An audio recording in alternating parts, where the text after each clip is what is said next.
Hey, Chris Liepe here with what makes a good singer versus what makes a bad singer.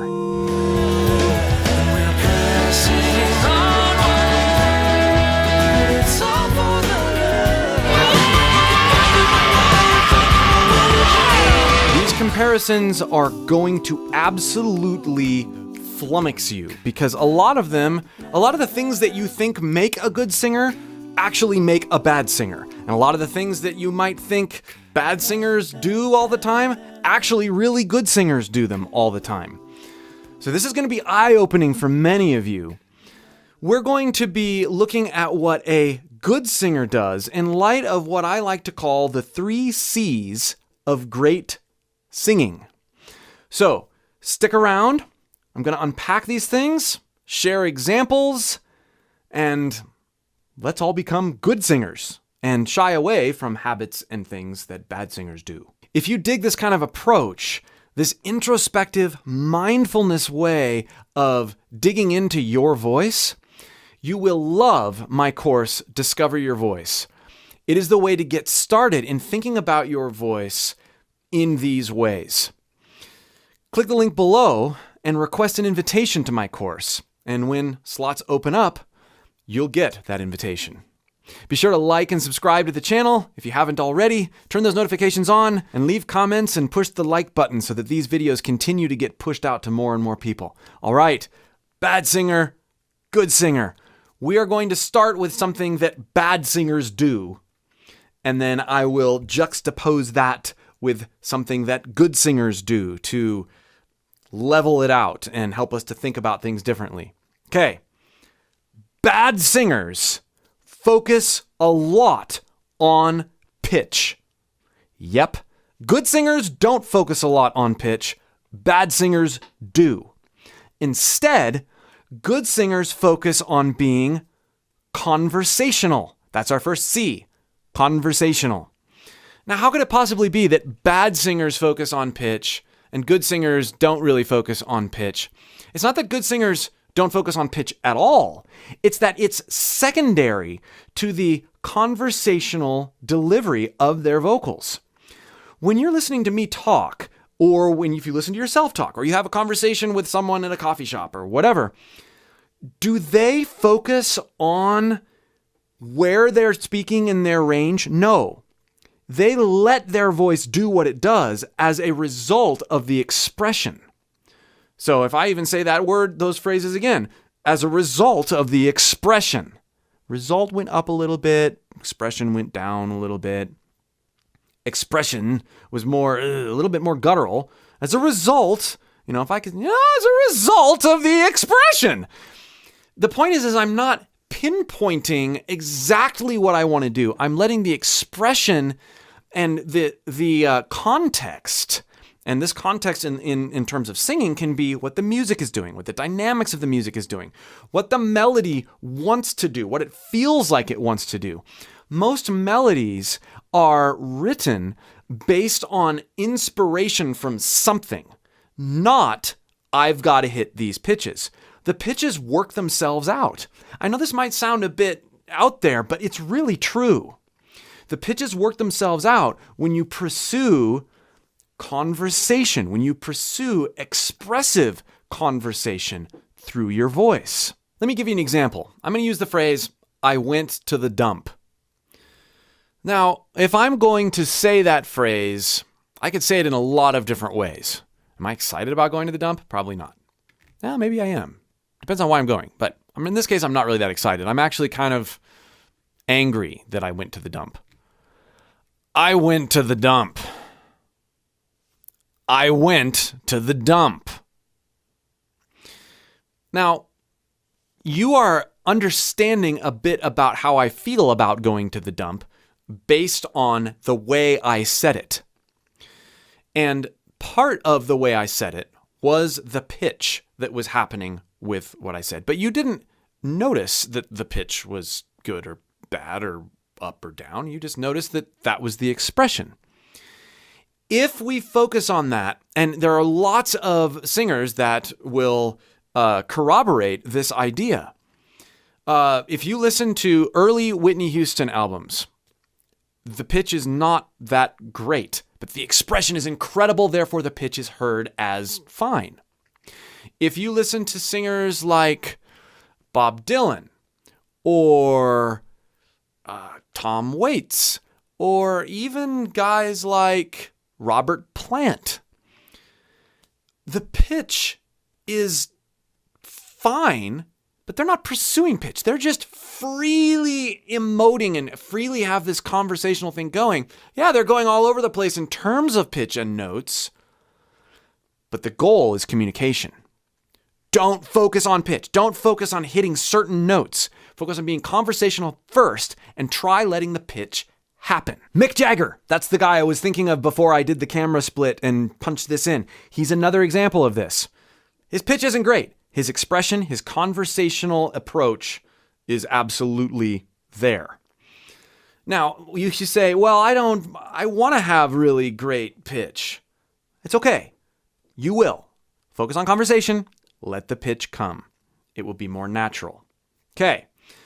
Second thing bad singers do that good singers do way differently or not at all is this. Bad singers focus a ton on technique and exercises to get them where they want to be as vocalists. Let me say it again. Bad singers focus a ton on exercises and techniques. Yes, bad singers do this. Good singers don't do that at all.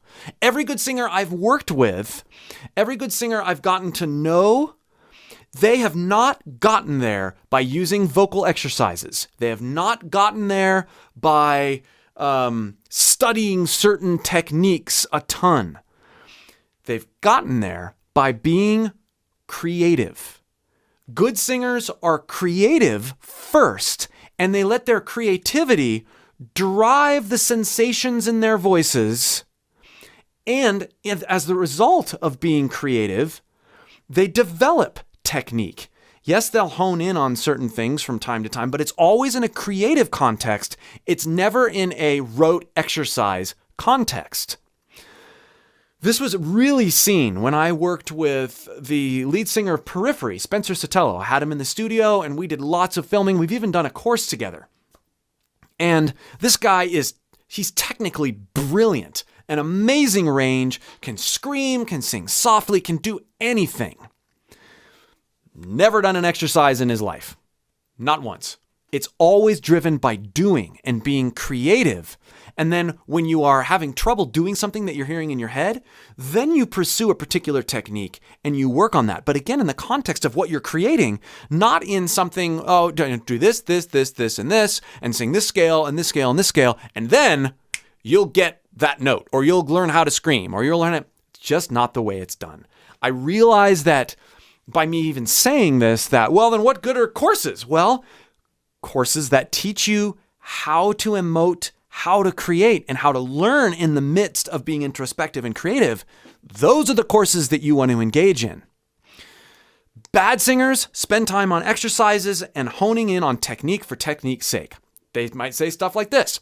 I just want to sing that high note. Well, why? So I can hit that note in that song. Well, okay. But don't focus on the note. Focus on what this song is and how you can create a unique creative expression of that song. It may not mean hitting that note. It might mean changing the key.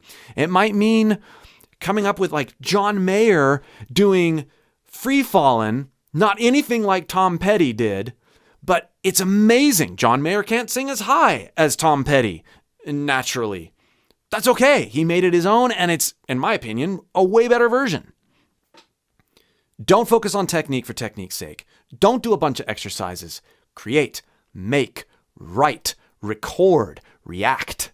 Which leads me to the third and final thing that bad singers always do that good singers do not, and good singers instead do something else. Bad singers listen to a lot of advice from lots of people. Most of the time, this is friends. Most of the time, this is maybe people they respect in the industry or in their musical circles. But they listen to this advice, and they do more than just listen. They internalize it, and it manifests in a spirit of fear. let me unpack this a little bit. Bad singers react to what people say and try to adjust their voice based on what other people say they hear. Ask for advice. This sounds good. This sounds bad. Okay, I'll change the way I do that so that you think I sound better. That is a horrible way to learn to sing. And you will forever be a bad singer because you're always singing to please other people as opposed to what good singers do. Good singers are courageous. Good singers don't care what people say. Good singers, because they're focused on creating and being expressive and conversational, they don't bother with what did this person think. They bother with, instead, how did that feel? How engaged was I based on how that felt? Am I experiencing my voice as a resonant piece of musical art? If I am doing that, the sounds that come out are genuine, honest, and come about in the most organic way. You can't possibly do this if you're thinking about, your mom or your brother, or you're not very musically inclined. You can't sing. Or that sounded too nasal over there. Don't do that. You're going to get all these conflicting things that don't mean anything. And you probably have gotten this. Bad singers listen to other people critique when they know nothing about what really is going to make your voice tick. Being courageous, trying things, even if they may not sound good right away. If you're in the midst of creating and you're courageous in your creations and you're conversational, there's going to be no room for this stuff. Bad singers listen to other people's advice. Good singers are courageous. Good singers step out. Good singers do things. They take risks and they're rewarded for it. I can't tell you how many times these 3 C's, conversational, creative, and courageous, have upped my game as a singer over the years.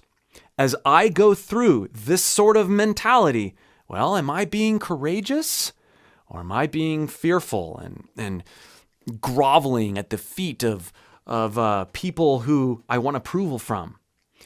Am I being creative or am I becoming rote and technical and honing in on the ins and outs and do's and don'ts? Horrible place to live. Am I focusing on delivering a melody and getting the pitches right? Or am I focusing on having a musical conversation? Keep these in mind as you press forward in your vocal journey. Again, if you'd like to work with me on a deeper level, click that link below and request an invitation to my course, Discover Your Voice. I look forward to working more with you. Again, leave comments, press the like button, subscribe to the channel if you haven't already. We'll see you for more.